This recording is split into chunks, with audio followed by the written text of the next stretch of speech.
How can you make a claim for season 5 of Samurai Jack being awful and not follow up? It's easily the best season of the series. You know what, Daisy? That's fair. Normally when I talk about a show deteriorating, it's either down to seasonal rot or the production team going under major changes. But Samurai Jack was a show that was consistently high quality in its original run, and then at the start of season 5 over 10 years later, it arguably gave us some of the best episodes in the entire series, and then it just went down the absolute toilet. This is terrible. Really? Yes, quite terrible. I don't think I've ever experienced so much emotional whiplash in a single season of a show. Maybe Game of Thrones season 8, but to be fair, that had been dwindling for a while, so at least it gave me time to lube up and stretch. You want a good girl, but you need the bad pussy. Whereas Samurai Jack just disrespectfully thrusted itself into my being while I was still sipping tea. Samurai Jack, for the three of you who are unaware, was a cartoon series which aired on Cartoon Network in 2001.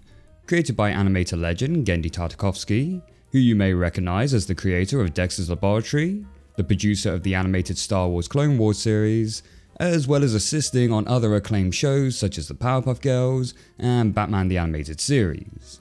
One of the trademarks of Genndy's style would be his fast-paced action sequences, often utilizing little to no dialogue, whilst presenting us with some striking visuals. And although I don't think he would truly lean into this until years later in his career, you can still see elements of this way back in the Powerpuff Girls. A show that was typically very soft and colourful in design would occasionally shift to a more striking, high contrast look. And wouldn't you know it, the episodes featuring these kind of striking designs would often have Genndy's name in the credits. And even way back in the Dexter's Lab film finale, you could see Genndy was really beginning to lean into this style, as the film had a much darker and more angular style than the rest of the series had previously given us. And so when Genndy finished work on Dexter's Lab in 1999, he would go on to develop another new show, Samurai Jack, which would focus around a samurai warrior named Jack who was sent into the future by an evil demon named Aku. In this future, Aku now rules the world, and so Jack is constantly fighting off his minions as he desperately tries to find a time portal in order to return back to the past. For a series that was airing on Cartoon Network, the show was actually pretty violent, with enemies constantly getting stabbed, hacked, and sliced into pieces. But the show managed to get away with this on the specific condition that all of the enemies had to be robots. So yeah, don't worry kids, that's not blood and ligaments you're seeing there, it's just cable and oil. Kinda like in the N64 game Carmageddon, which in the UK changed itself from running over people to running over zombies. Like, look, you see, it's green blood now, it's fine.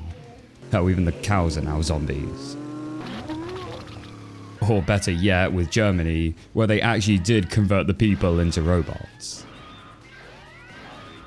And it was with Samurai Jack that Genndy really started to lean into his new style, with intense action, stylized shots, and minimal use of dialogue. As despite all the savage action in Samurai Jack, there were also a lot of moments of just silence.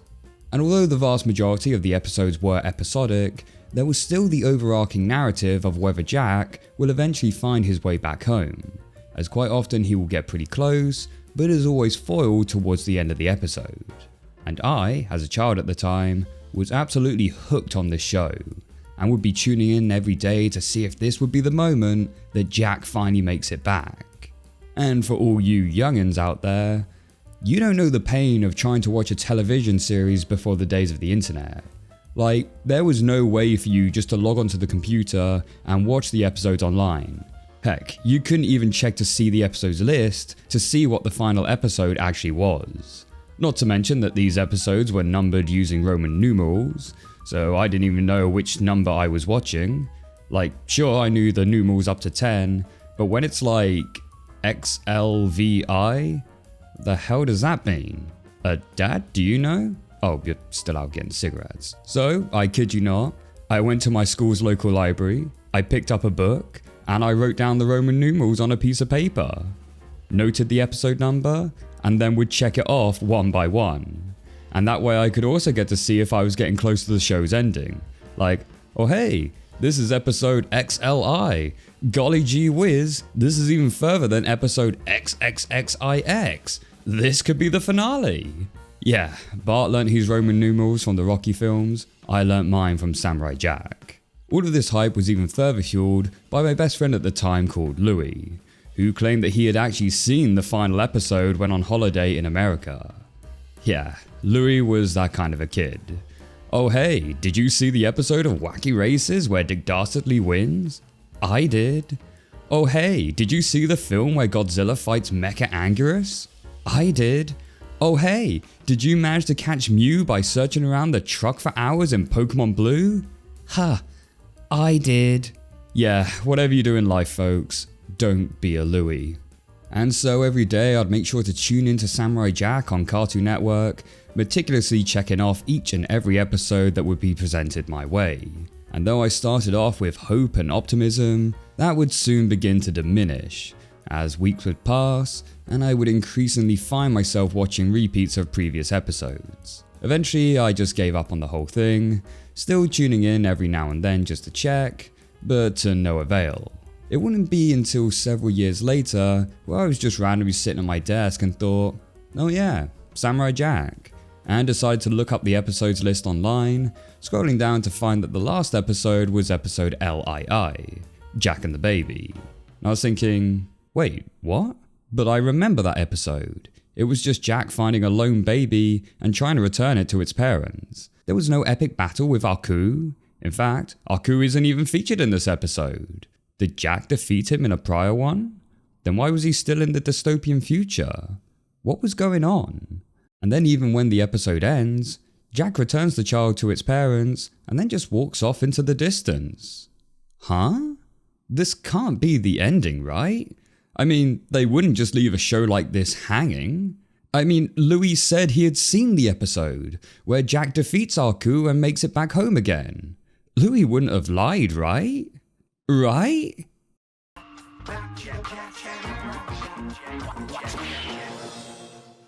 Hey, wait a minute, what happened? What happens next? Come on, let's see the next episode! So as season 4 was in production, there was uncertainty about what the future would be for Samurai Jack. Cartoon Network was going through a transitional period at the time, and so no one was really sure if Samurai Jack was going to get the green light for a 5th season.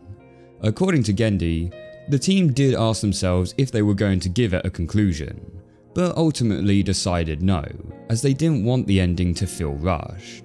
Which, to be fair, as much as it annoyed me as a fan, I do respect that. And I think trying to botch together a forced ending at the last second would have felt clunky and unsatisfying. Coming close to the 4th season, we're like, are we going to finish it? And I didn't know, the network didn't know, they were going through a lot of transitions also. And so I decided, I don't want to rush and finish the whole story.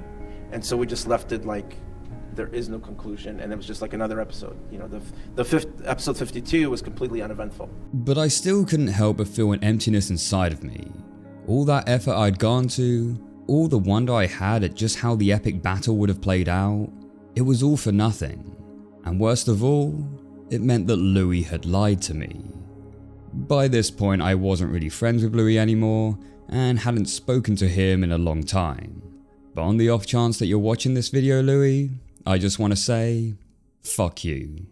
But all hope was not lost, as it had been announced that a Samurai Jack film was in development, and was going to act as the conclusion to the series. That's good. It was also talked about that this film would be live action. That's bad. Yeah, Cartoon Network's live action films have never really had the best reputation, and I think something that is so artistically distinctive like Samurai Jack could never fully translate into live action. Thankfully, this idea was soon abandoned, with even Gendy himself seemingly showing some relief from that. Quote, "I have a very strong idea for Jack, and I want to stay faithful to it. In Hollywood, the first thing people want to do is change things, and so the best thing happened to it. It died." Then in 2007, it was announced by Frederator Films that they would be developing a Samurai Jack film, and most crucially, it would be animated. Yet despite Gendy's optimism for the film, Sadly, production never really materialized, and so the whole thing just kind of fell through. So once again, it looked like any hope of giving the series its conclusion had fallen by the wayside, and with the more time that passed, it only seemed ever more unlikely that we would ever get it. That was, however, until...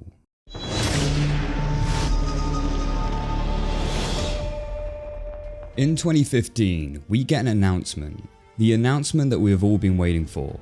Samurai Jack would be returning to conclude the series. And it was not just going to be one film, but an entire season. And it would have Gendy producing it, and it was going to be featured on Adult Swim to allow for a much darker telling of the story. Holy shit. This is quite literally a dream come true for the fans.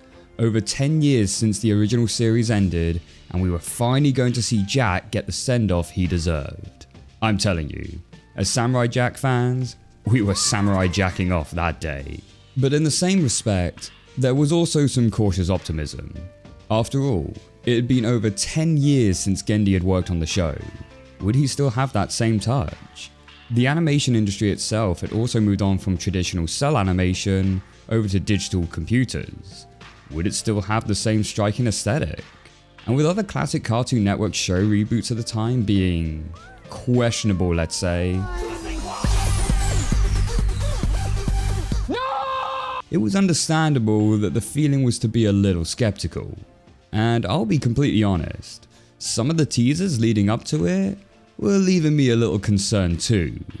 Nevertheless, I awaited with bated breath as the first episode began to air. And it was glorious.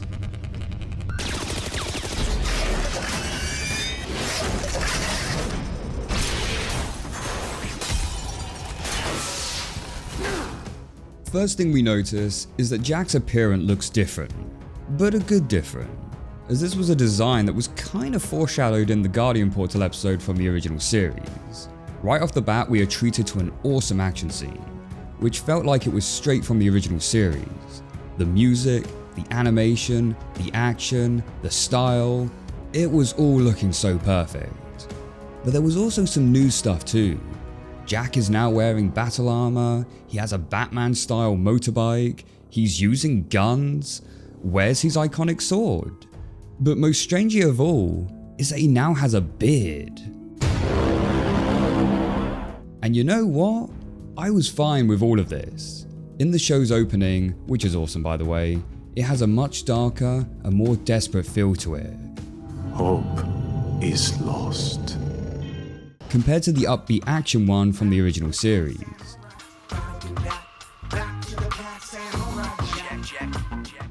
We are told that 50 years has passed since the original series, yet for some reason Jack has not aged. And in that time he has continued to fight Aku's army, and has kept trying to find his way back home. So it would make sense that Jack would have made some changes in that time, improving his armor, his weapons, and his gadgets in order to better fight off Aku's forces. And that the beard growth represents his deterioration. He's not looking after himself, he doesn't take care of his appearance, he is a worn out man on the verge of breaking. Jack is clearly exhausted from all the fighting, and has gotten himself such a reputation that villains are killing people just to try and bait him out. What took you so long? I decimated this village days ago. Just for you. But in the same respect, he can't just switch off, as even in moments of peace, he is haunted by voices from the past and visions of death, scorning him for not being able to find a way back home, and that the blood is soaked on his hands. Everything is burning! You've forgotten your purpose! Forcing Jack, despite his exhaustion, to relentlessly keep fighting, to keep searching for a way back. There's a moment in episode 1 where Jack notices some signs of destruction, and initially he actually ignores it, only to then get haunted by the spirits of the past, and so he reluctantly goes back to help. It seems that Samurai Jack has samurai cracked. Please, no, you must understand. That samurai has gone buku cuckoo. Things seem to have also changed for Aku, as he has not been sighted for some time, yet now has these dedicated followers who have produced 7 daughters and have been training them up for the sole purpose of killing Jack. Overall, this was a fantastic first episode into the series.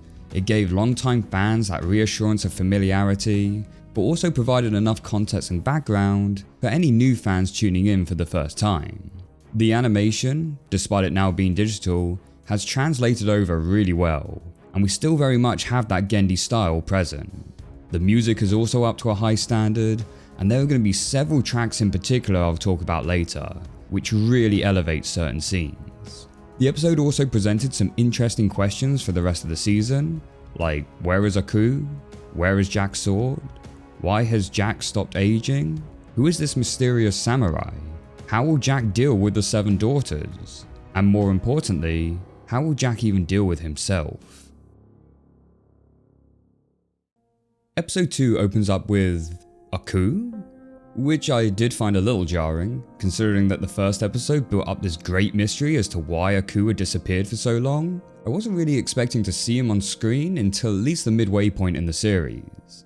It's also worth pointing out that Aku would now have a new voice actor, as the previous voice actor, Mako Iwamatsu, passed away in 2006. Aku is arguably the best character in the whole of the Samurai Jack series, and part of that is down to the brilliant voice acting that Mako provided him, able to strike the perfect balance of being a menacing threat to also that of a more comedic goofball. Yes, child. Share your thoughts on the tales of Aku. And so when the team came to recasting Aku, there was thought about whether to have someone try and copy the old voice, or to give Aku a different voice entirely. I thought about first changing his voice to something completely different, but Aku is so special and his voice was such a part of it, I didn't want to kind of reboot him. The team decided to opt for the impression route. And yeah, I agree with this one. As Aku was such an iconic character, I couldn't really picture him with a different voice. Aku would now be voiced by Greg Baldwin, and though I don't think anyone can beat Mako's original portrayal, I think Greg did a pretty solid job. You might have beaten me now, but I will destroy you in the future. You might have beaten me now, but I will destroy you in the future. Do not worry, Samurai. You will see me again. But next time you will not be so fortunate. Do not worry, Samurai. You will see me again. But next time you will not be so fortunate. Aku himself also seems to be going through some difficulties, as he initially thought that he'd be able to wait out the samurai until he died naturally of old age. But due to Jack being seemingly immortal, Aku has remained in hiding. Well, I just assumed that eventually, over time, he would just die! We get more insight into Jack's mind, as it seems he has formed an alter ego personality, who torments him, telling him the situation is worthless, and that he should just end it all. Aren't you tired? Wouldn't it be great to be free of all of this? Jack is then attacked by the daughters of Aku, but he has yet to realize who they are, and though they have him seemingly beat, Jack reassures himself that they are only machines, just like the countless ones Aku has sent time and time and again, and the ones that Jack has always managed to beat. He tells himself he will find a way to defeat them. It always seems bad at first, but then I find a way. This episode takes everything from the first episode and just improves upon it in every way. We have great action, intense music, some beautiful stylistic shots, along with some really dark and thought-provoking dialogue. Unlike the first episode where Jack is shown to be in full control, here he is clearly the underdog, and spends much more time running in fear from the mysterious foes, really giving this episode much more of a horror vibe than an action one.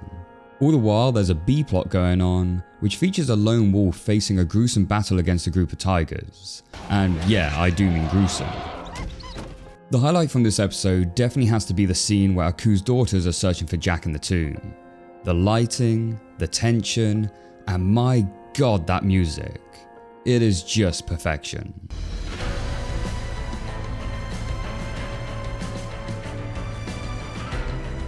This all accumulates with Jack fighting with one of the daughters, where after besting one in a fight, he suddenly learns the truth. The mysterious beings that have been chasing him haven't been robots at all, but rather humans. One that he has now just murdered.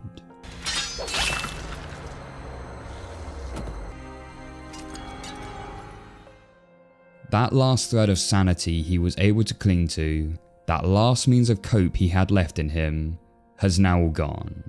A wounded Jack then staggers from the ruins and plunges into the river below, leaving a trail of blood in his wake. We then cut back to the wolf, who has also seemingly beaten the group of tigers, but lies bloodied and motionless. Man, what an episode, and what a fantastic start to the end of the series. We have gone from a great introduction episode to a near perfect addition in episode 2. It appeared that all doubts about this final season had been misplaced, and all that prior concern had now been turned into ambition, and Samurai Jack may indeed get the send-off that we had all hoped for, perhaps even better than what the original series could have ever achieved. But little did we know, the cracks would soon begin to form. Episode 3 opens with a wounded Jack floating down the river. How he hasn't bled out at this point, I have no idea. Eventually he manages to crawl up on land and seek shelter in a cave, where he is able to pull the dagger from his wound.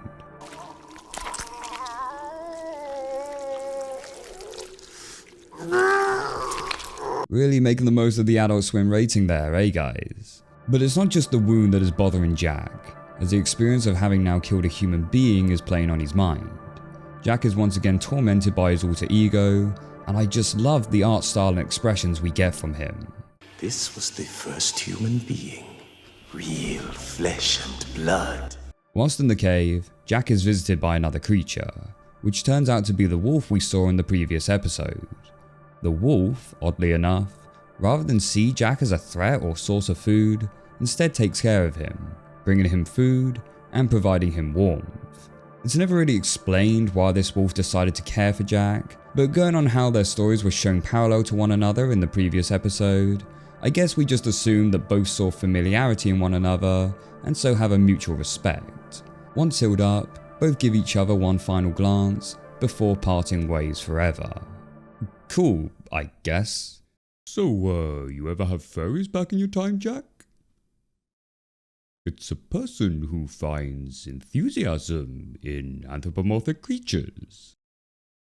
Or animals. Some like the animal part more than the human part. Well, see you later, Jack. During his time recovering in the cave, Jack would also have flashbacks to his childhood. A moment where he witnessed his father cut down a bunch of men who were threatening their lives. From this, Jack sees that his father gave the men a choice, to leave and live, or to fight and die.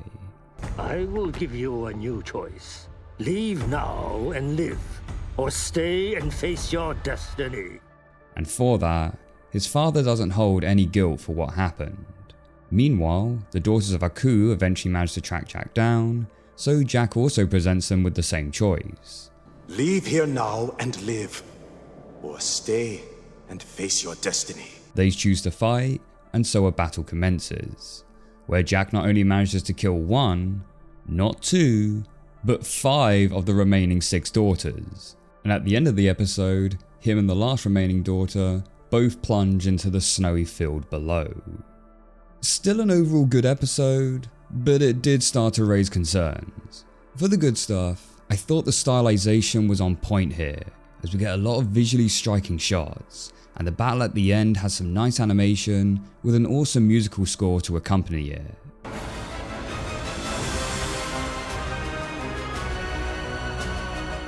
There's also an interesting scene in this episode where the daughters of Aku spot a deer in the woods. Having never seen the outside world before, the girls are curious by it, and when a larger deer shows up, they expect it to devour the smaller one, and are confused when it instead shows affection. What are they doing? I don't know. As nice as this scene is, my mind jumped to the possibility that they would start mating, and the girls would have no idea what is going on. Zookeeper, Zookeeper, those two monkeys are killing each other. Oh? But what concerned me with this episode is just how fast things seem to be progressing. Jack's trauma with how he just took a life is resolved incredibly quickly. He had 2 flashbacks, both of which are about 30 seconds long, and the conclusion is, yeah, well, they chose this path, therefore it's okay to kill them. It also seems a bit contrived that for such a traumatic event in his life, it's only now that he happens to remember it from his childhood. I really thought that this would be serving as a huge mental block throughout the season, and in doing so, would make the Daughters of Aku a more dangerous threat, as he is simply unable to muster the willpower to truly fight back at them. And speaking of the Daughters of Aku, I guess they're gone now? Yeah, that huge threat that was introduced in episode 1 and built upon in episode 2, they're now taken care of, and in the span of a 3-minute battle. Despite some minor concerns, I was still not giving up on my ambition. Perhaps the show still had bigger things planned in mind, as there was still some bigger mysteries left unanswered. So although a little rocked, I still had confidence in the show's capabilities, and drifted onwards. Episode 4 actually has a really strong opening. As Jack awakes in the snow below, he sees the deceased bodies of one of the daughters, where he is then tormented by the crows.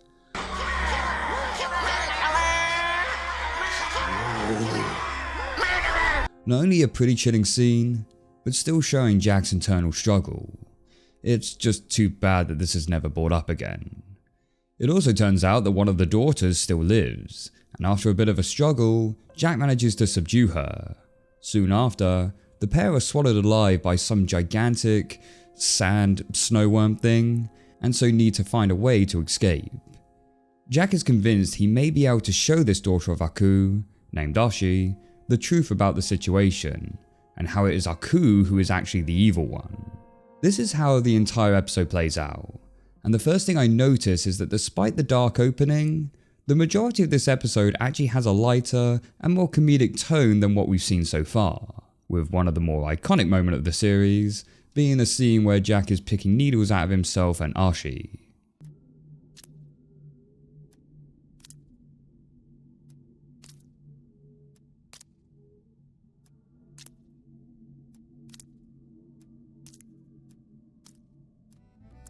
This isn't necessarily a bad thing, as having a more light-hearted episode can complement an overall dark show, in the same way a dark episode can complement an overall light-hearted show. But for a man who was meant to be on the verge of breaking, consistently being tortured by visions from the past, it did feel a little bit too much of a tonal whiplash when he's smiling and making quips. Look hideous. From you, hideous is quite acceptable. Thank you. But there are some things to like here, such as the creativity with the colour palette and the designs of the creatures inside the monster. Plus it does show Jack's good nature, as he realises how Ashi has been misled her whole life, so despite her trying to kill him throughout the episode, he's willing to save her and give her a chance. The episode ends with the two escaping the monster and winding up on a desert island. Finally free, Ashi is about to strike Jack from behind, but suddenly stops in her tracks because he's kind to a ladybird. Alright, a few things to unpack here. So the reason Ashi is shocked by this is because she remembers back to when she was a child, she was also fond of a ladybird, but is told off by her mother as ladybirds are not part of Aku's order. No. So I get what they were trying to do here, but it doesn't work. Because at this stage, Ashi is still heavily brainwashed in the ideology that Aku is the force of good.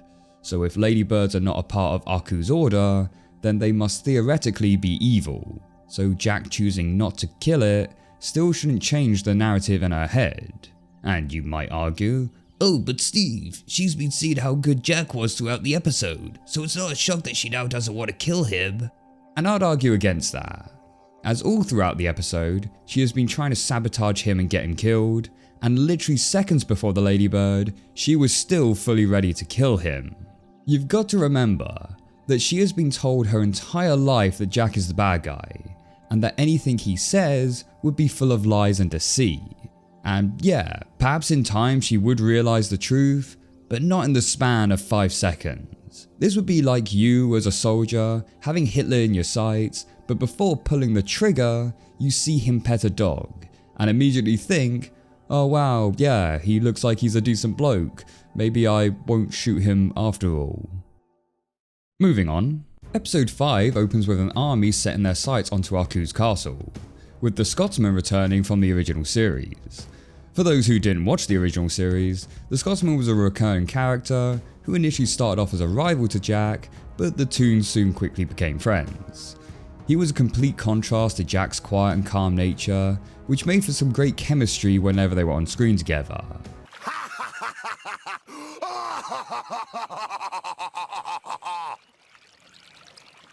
And he also got some of the best quotes in the entire show. Milk drinking, soy face, show pit, moved, sniveling worm. So it was really awesome to see him back again in season 5. Why did you go cry to your mama? Oh, honestly though, this opening segment is actually pretty sweet, and it feels like something that was lifted straight from the original series, and we get to see the sheer power of Aku in action, as he wipes out an entire army with ease. Oh, and hey look, it seems like the Scotsman is back, as a ghost or something. Thanks to, what was it again? Celtic magic. Of course. Now don't get me wrong, it's cool that he's still in the show, but I feel like the death was only done as an excuse to bring him back to his original design. And honestly, I actually really like his age design. The fact that he's now wheelchair bound but has a freaking Gatling gun as a leg is so within his character. And I think it's a shame that they dropped this so quickly. We cut back to Jack and Archie, who have managed to escape the islands thanks to a sea dragon creature. The next day, Jack shows Archie the destruction that Aku has caused upon the Earth, along with the crooked systems that are enforced by his city. It is occupied. Is that a problem for you? No. They come across an injured blue guy, who tells them that all the children from their village were taken to a nearby factory. And so the two go on a rescue mission to bring them back. During this mission, the two split up, and Archie gets captured by a guard. The way the guard just starts randomly stating out loud, oh hey, look at that samurai, still so righteous that he can't hurt innocent people, haha. It's a good thing that we were able to control those kids against them, haha. Kids are so easily to manipulate, right? Haha. Yeah, real subtle dialogue there, guys. So now that she's heard all the dialogue the plot requires her to, Ashley can now miraculously break free from her restraints and restore the children back to normal. When Jack sees the kids get reverted, he mistakenly believes they have all died in the process, and once again envisions the mysterious samurai on the horse, where the two now walk off together. Overall, I do think this was a pretty solid episode, but I still think the story beats are progressing a little bit too fast. Archie has gone from wanting to kill Jack in the previous episode to now buddying up with him to take down Aku's forces. She has literally just had her entire world's ideology turned on its head, so should be having an existential crisis of some sort. Not to mention all this is happening in the outside world that she's never experienced before, yet she seems completely comfortable in it. I'm going to expand more about this later on and how it could have been handled better, but for now, let's move on to episode 6. Episode 6 opens with Archie trying to find Jack. Again, considering she has no idea how anything in this world is supposed to work, with no money or connections to help her, she's doing a very good job at traversing it. She meets with two strangers, who for keen-eyed viewers will recognise them from the original series. And this episode in particular I like to refer to as the DiCaprio episode, because this episode is chock full of references from the original series, as Archie ventures through the land and encounters several characters that Jack has once saved. And so quite often I would find myself getting excited and pointing towards the screen, just like the DiCaprio gif. Oh look, Popeye. And I think Archie going through the world and hearing about Jack from other people should have been how she was convinced that he was in fact the hero after all.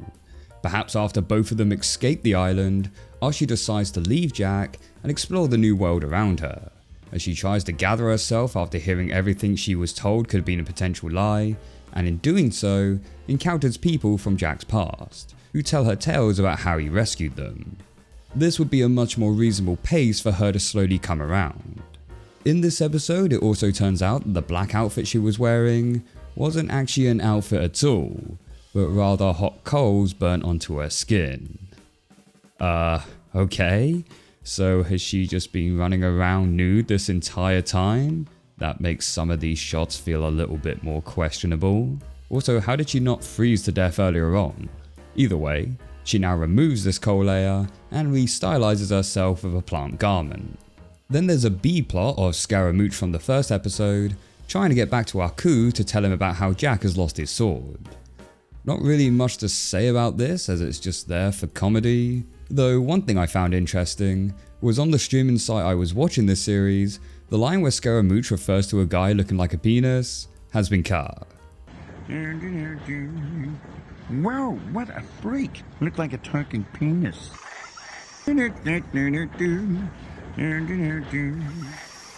Yeah, we can have animals getting ripped to shreds and have young girls getting their throats slit, but Christ help us if a character refers to someone as genitalia. Good old UK censorship. Archie then eventually finds Jack, who is about to unlife himself, but she gives him a speech about why he shouldn't do it, telling him all the stories she heard about him, how the people idolize him, and how his kindness has given her a second chance at life. And this is a nice speech and all, but what kind of irritates me is that Jack doesn't seem convinced until she mentions that the recent children didn't actually die. No! The children! They're alive! You saved them! Now I know that was the moment that finally led him to giving in to his demons, but of all the stuff she was saying about the positive impact he's made upon the world, and it's the recent incident with the children that convinces him not to go through with it, of all the reasons, that one felt the most trivial. But hey, Jack is saved, he defeats his Sudoku demon, and now decides it is time to go find his sword, where the episode ends. Episode 7 opens up on a flashback. As Jack is continuing to hunt down his last remaining time portals, he manages to come across one, but before he can get through, Aku destroys it, and begins to torment him.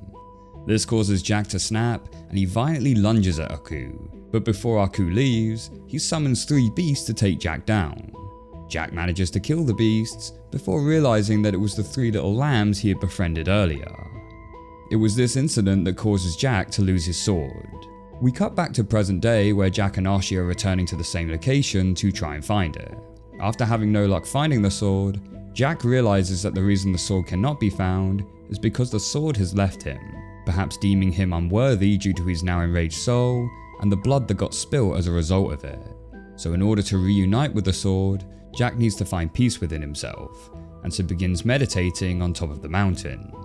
In his mind, he ventures to a small house, where a monk asks Jack to come in and make some tea, in which he does, in a very long, yet also satisfying sequence.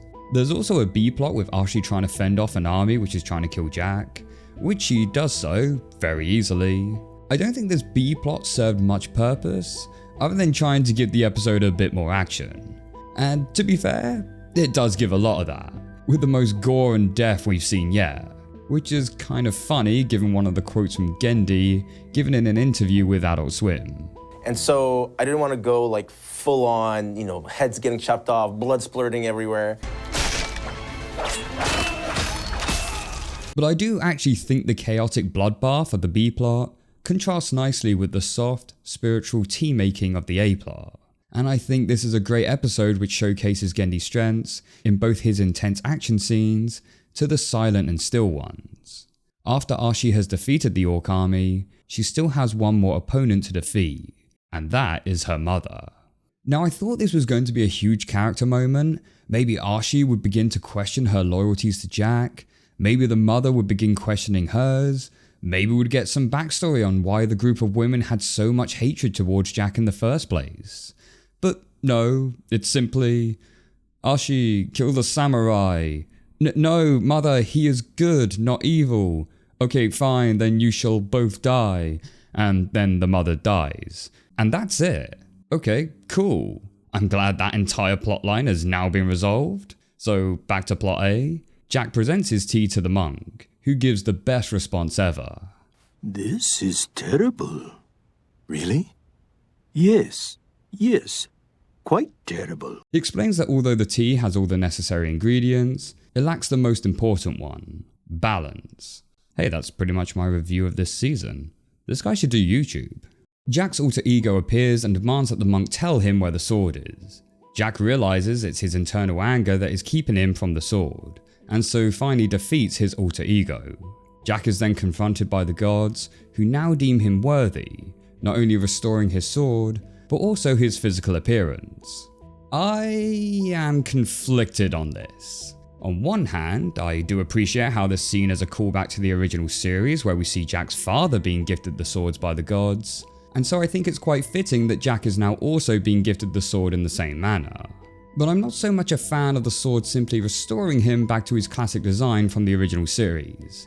I get that it's meant to show that he is now being restored within himself, and so is back to his former glory, but I would have rathered instead of simply reverting him back to his classic design, he now took on a new look altogether. One that maybe shows he has not only pulled himself out of this mental rut, but has emerged as someone stronger. Maybe similar to that design we saw foreshadowed back in the original series? Because as of now, it doesn't feel like Jack has really evolved as a character, but rather he is just simply reverting back to his former self. So we're practically picking up where we left off in the classic series. And I get it. The writers wanted to tell a story about Jack redeeming himself, but people in real life who have gone through traumatic events, you don't simply just heal the pain away. It's always going to be a part of you. But the lessons you learned from the pain and the challenges it made you go through are what make you into a stronger person. Heck, even Wendell and Wild understood this, as when Kat defeats her inner demon, she doesn't destroy it completely, and a small part of it still exists within her. And even when Jack's father is restored by the gods, he is not simply given his old armor back, but receives an upgraded, more powerful version, showing he is now stronger than ever before. Maybe that's just me, but feel free to let me know your thoughts on this one in the comments. But hey, Jack now has his sword, and so now it's onwards to find arguarbly. There's also one thing I've noticed with this season, and I didn't really know where to put it in the video, so I'm just going to put it here. And that's the inconsistency of Samurai Jack's skin tone. In the original series, Jack had a yellowish tone to his skin, whereas in this season, he pretty much looks like a white guy. I thought maybe the crew were worried that depicting Jack with the original tone could be considered a stereotype of Asians, but his parents still contain their original designs, so I don't think it could be that. And wow, look at these background characters. Then I thought maybe it was something to do with Jack's aging in the future, as he still seems to have his classic skin tone in the flashbacks, but not as a child. And then as the episodes go on, the skin flip-flops between yellowish skin to pinkish skin. I mean, hell, in one scene in episode 9, Jack's skin tone changes right in the very next shot. This used to be an issue in some of the older cartoons, as shows would be using paint to colour the cells, and sometimes paint mixes wouldn't be available, or because the film quality had diminished, colours would sometimes get a bit washed. But this series is doing everything digitally. So yeah, got no idea on that one. If anyone in the comments has some insight, please do let me know. Anyway, moving on. The episode opens with Jack and Ashi shopping at a local market in the desert. Jack tries some of the food and has his head temporarily turned into a fish. Please, have some. No, thank you. Jack and Ashi are awkwardly getting squeezed close together on a ride, and they can't seem to hold the pole without touching each other's hands. That was quite humorous, the way we were trying to grab the pole, but our hands kept touching. And then Ashi gets poked by Jack's sword. Oh, something's poking me. Oh, I'm so sorry.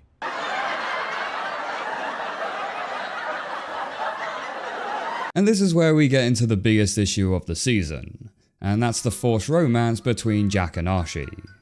So as this season was originally airing, I was following the online discussions people were having on it. One common thread that began to grow was that of Jack and Ashi, and whether they should or would end up together.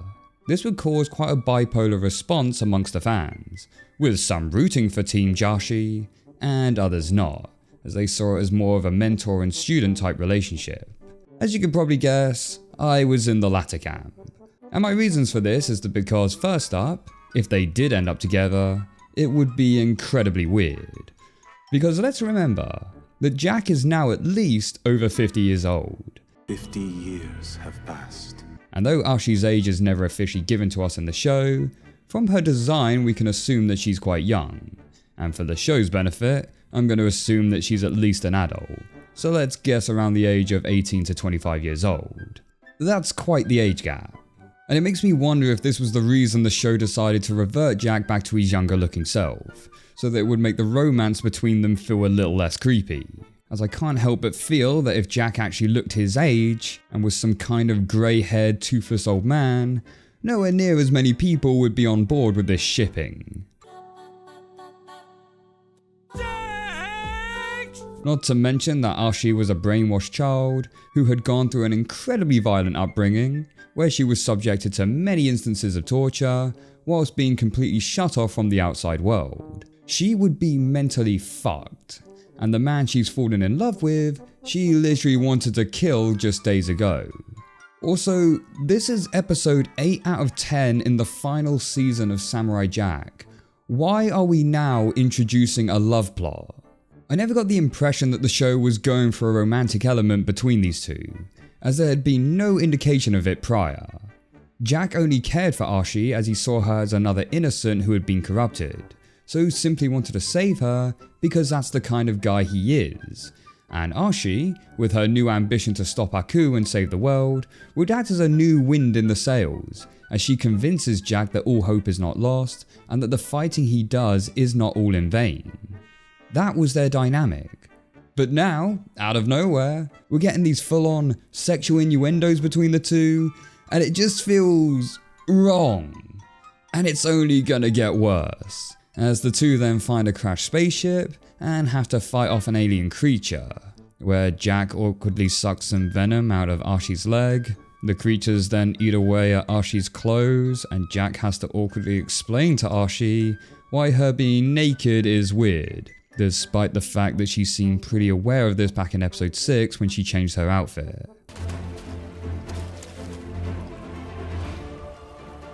Uh-oh. And after rewatching this fight scene, I've now come to the realization that this is practically one big metaphor for sex. I don't know how to use it. What? Maybe I can try. Okay.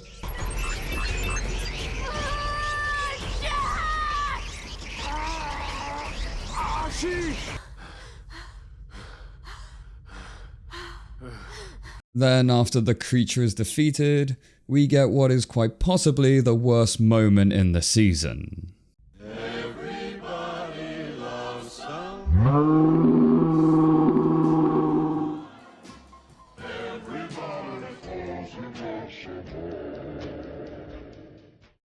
Episode 9. We open up with Jack and Ashi awkwardly trying to recompose themselves after that. Ashi then walks away to find some clothes to change into, and then just purrs on Jack as he takes a shower. I'm telling you, Gendy's writing when it comes to love plots is so painstakingly awkward, it would even make George Lucas cringe. I truly, deeply love you. Jack then sees his former self in a reflection, warning him to be careful. Be careful. What he should have said was something along the lines of, Jack, she's under half your age, not to mention mentally messed up from all that childhood trauma she had to endure. What the fuck are you doing? The two then sit down and have an awkward dinner. A little chewy. Yes. Yep, we're in the second to last episode to the show's finale, and this is how we're spending our screen time. I sure hope the final episode won't feel rushed because of this. Meanwhile, Scaramouche has finally made it back to Aku. Oh yeah, remember that plot line? Scaramouche tells Aku that Jack no longer has his sword. Aku, being thrilled to hear this, now sets out to find Jack. We cut back to Jack, who has left Ashi to travel solo. Yep, classic hump and dump there, eh Jacko? Where he stumbles upon a familiar location.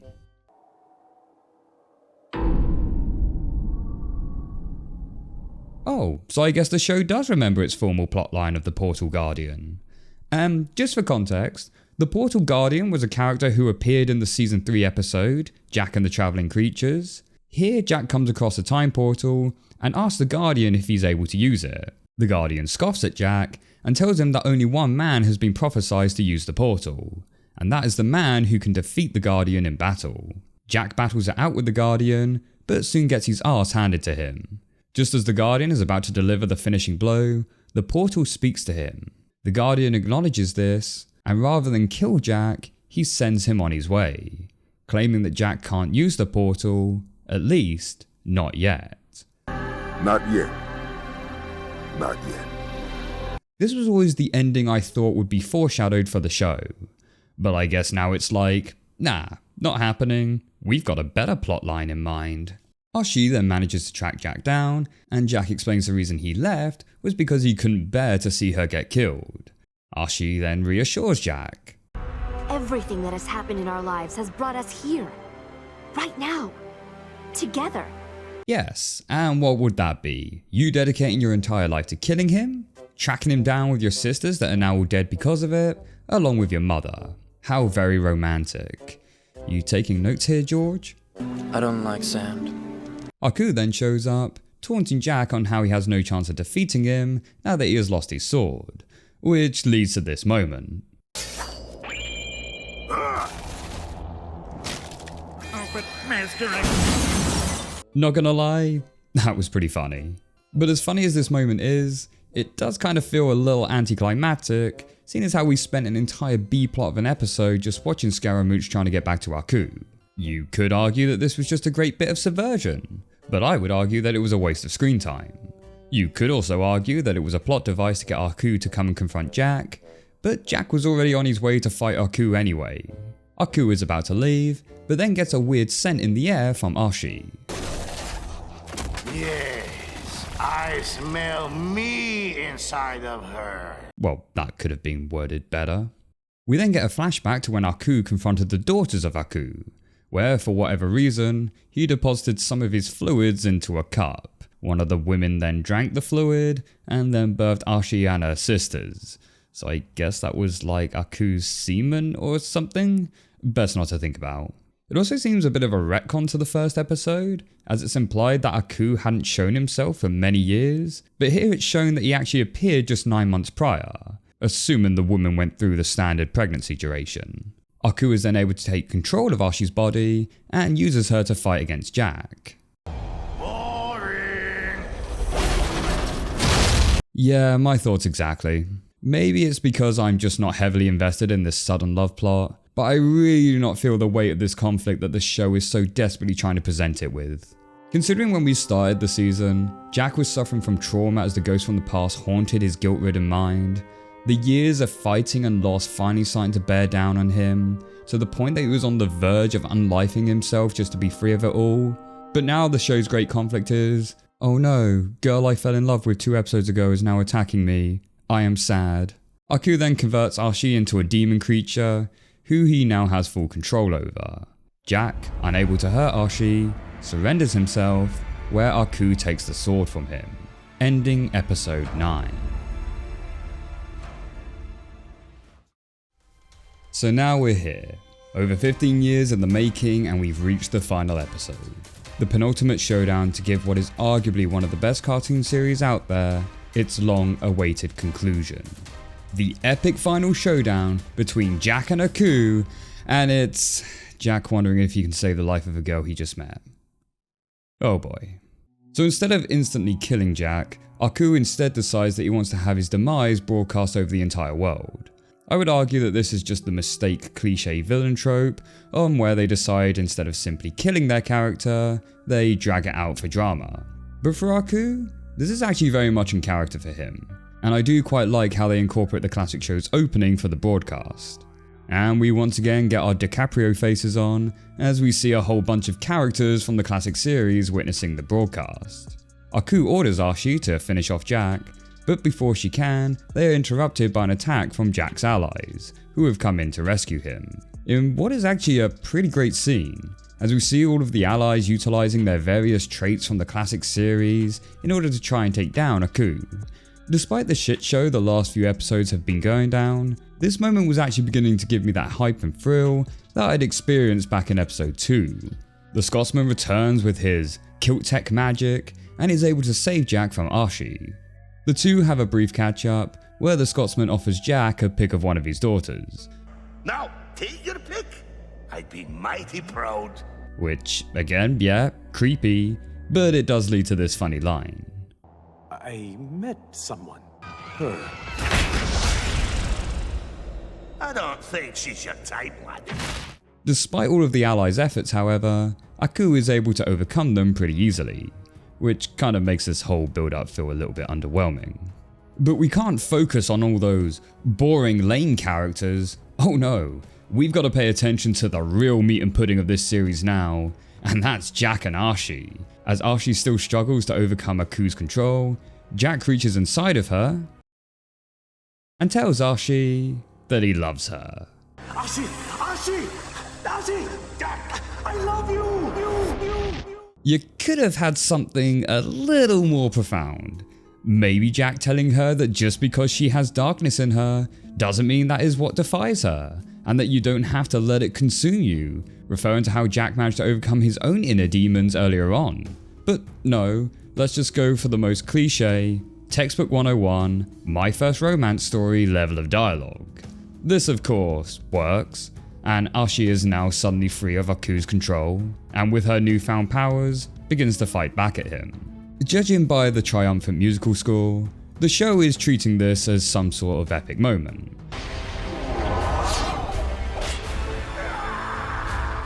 And that we, the audience, are now meant to be throwing our fists in the air, cheering Archie onwards as the power of love has conquered all. And yet instead I sit here, feeling absolutely nothing. And then it happens. Archie, you have Aku's powers! I do!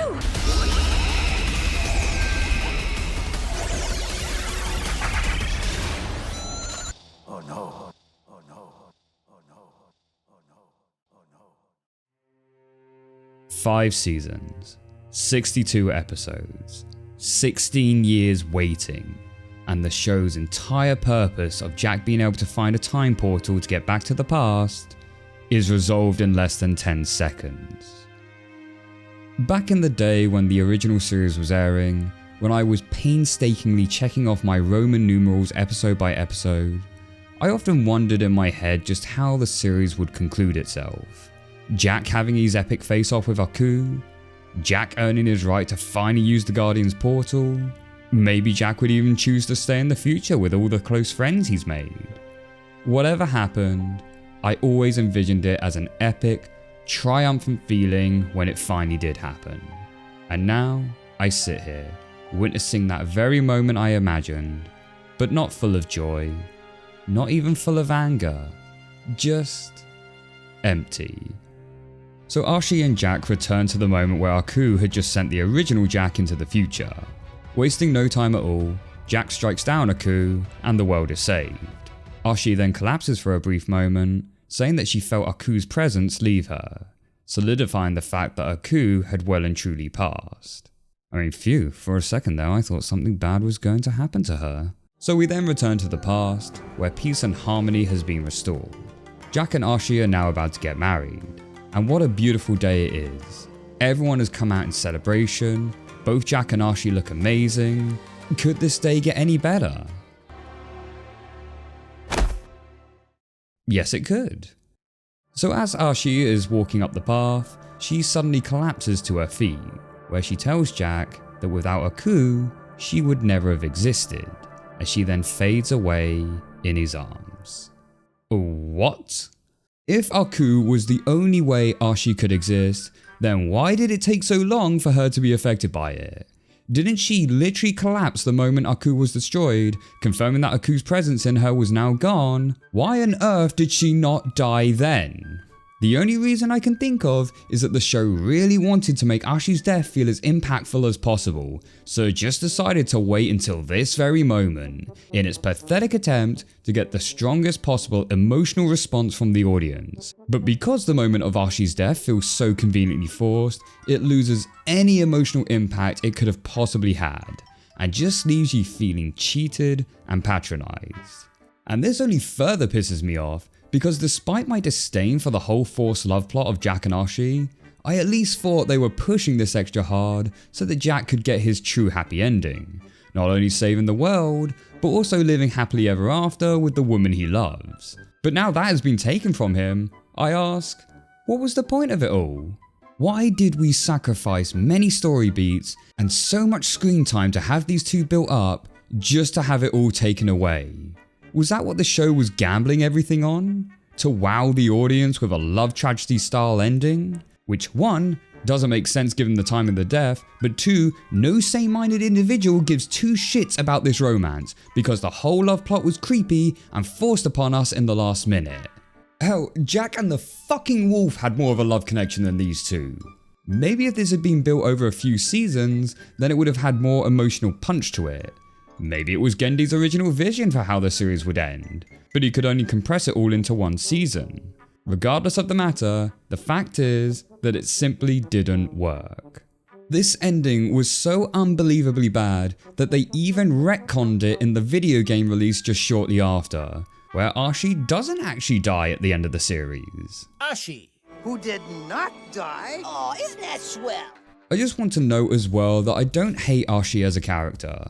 I think from a narrative perspective, she works well as the ambitious, optimistic character who wants to now stop Aku, contrast to Jack's exhausted and pessimistic attitude. And I think had they gone down the route of master and apprentice rather than lovers, it could have actually worked. And maybe it's just me, but I felt like that may have been the initial intention, as throughout the first half of the season, Jack and Archie's relationship seems purely platonic. Sure, they both care for each other, but there's no indication of a romantic attraction, and it's not until episode 8 rolls around that it's suddenly innuendo galore. But it's not just the whole Archie love plot that I had issues with. The fact that Jack defeats past Aku has less weight to it, as this Aku barely knows Jack, so Jack defeating him just feels less impactful than if Jack had finally managed to defeat the future Aku. It was kind of similar for me when the Avengers were fighting a past version of Thanos in Endgame. You took everything from me. I don't even know who you are. We also never addressed Jack's immortality. Did this get fixed when he reverted back to his normal self? Or did going back in time once again cancel it out? Or is he simply going to remain immortal and now have to witness everyone he loves and cares about slowly die around him? So after completely trashing the official ending, what would I have rathered for an actual ending? Well, perhaps in this take, Jack actually does manage to defeat Aku, but it's with the combined help from all his friends and allies, including that of Archie, who still possesses her demon powers thanks to Aku. A nice little way to show that all of our characters, with their personal growths they have made, are now able to use this newfound power to overcome an obstacle they previously could not. But even with Aku defeated, there's still the burning question: what does Jack do next? As Jack's bigger conflict doesn't come from the fact that he may potentially kill Archie, but rather from the fact that if he were to go back and defeat Aku, it could change the timeline and alter the future, meaning there's a strong possibility that everyone in this current timeline, including Archie, would get erased. But Jack's friends and allies tell him that it's okay, in that all he has and was willing to sacrifice for them, they now in return are willing to do the same for him, and they emphasize that this is the path that they choose, a callback to the teachings Jack learned from his father. And who knows, perhaps there's even a chance they would still exist in some capacity. Jack smiles, but is still concerned to the fact that all the time portals have seemingly been destroyed, when one individual steps out from the crowd, which happens to be the Guardian from the classic series, who tells Jack that he is now ready to use the portal, just as the prophecy foretold. Jack realizes, however, that despite the potential for the other characters to survive, Archie would still face a certain demise, as her existence is purely down to Aku, and with Aku never existing, Archie would never have been conceived. So Jack offers to take her back to the past with him, where she could now have a chance to live the life she always fantasized about, minus the marriage of course. I know that this isn't a perfect ending, and it could feel incredibly corny in places, but I would still take this above this puddle of excrement that we officially got. And of course, if you guys have any alternate ideas on how you think the series could have ended, please do leave them in the comments below. So yeah, there you go. That's my view on Samurai Jack Season 5 and what went wrong for it. It genuinely baffles me how a show can start off with such great potential and then just absolutely fumble the landing. Like, I get it when it happens over the course of seasonal rot, or when there's a change up in production staff, but I don't think I've ever seen a show tank so hard in the space of one season. Maybe there's a lesson in this about be careful what you wish for, and that sometimes the answers are never quite as fulfilling as the questions. But until the next one, guys, take care.